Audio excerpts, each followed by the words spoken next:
Everyone tells you to delay CPP until 70, but what if taking it early makes better sense for you? Here's why you should take your CPP early. I'm Toyin, a CPA and financial planner here in Canada. I'm glad you're here. Look, I know what the conventional wisdom says.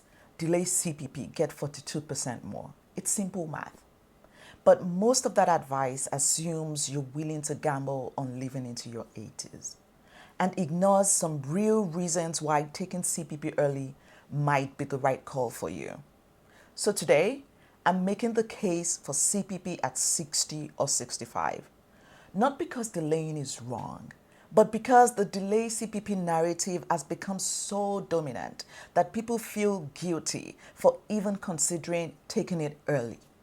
I'll give you the arguments for taking it early, then the other side, and you can decide what makes sense for your life. Quick numbers first. As of January 2025, maximum CPP is $1,433 per month.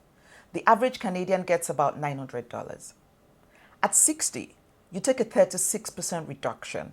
So $1,433 becomes $917, or $600 becomes $576.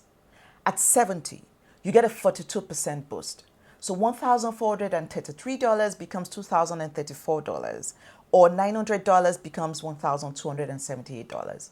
The difference is over $1,100 per month.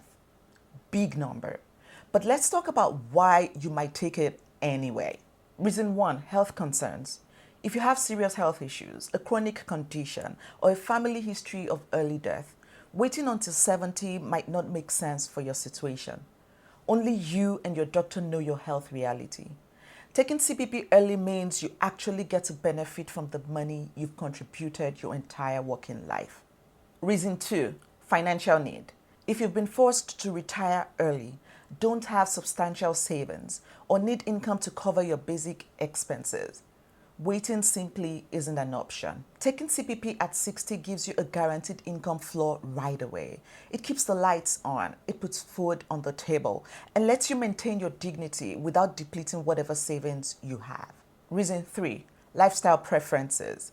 Your 60s are not the same as your 80s.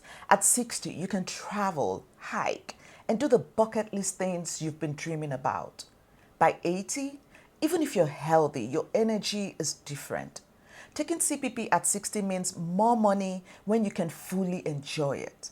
That value doesn't show up in the break-even calculator. Reason 4, stress reduction.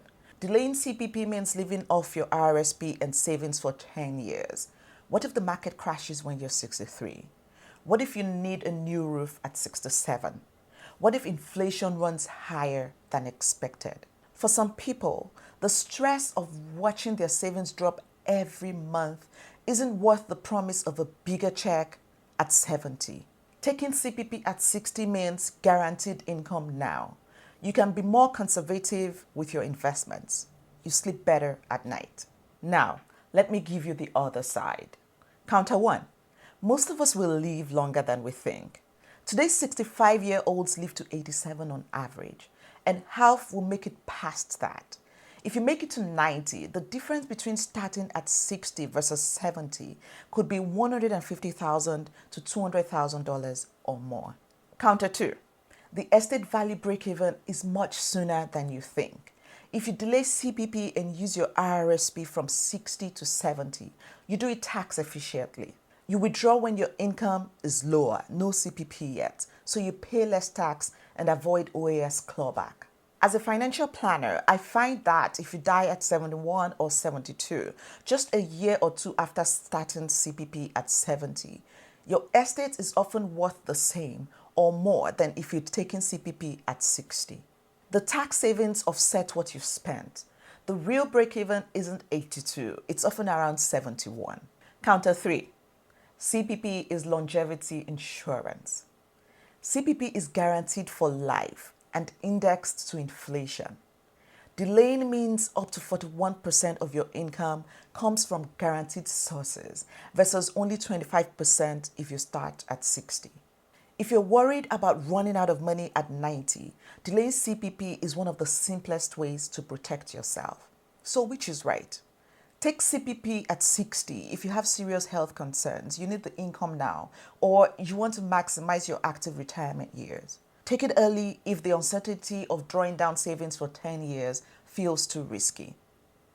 Delay CPP to 70 if you have RRSP or other savings to bridge the gap. If you're in good health with family longevity, or if you're worried about running out of money in your 80s or 90s. Delay CPP till 70 if you can benefit from tax-efficient RRSP drawdown.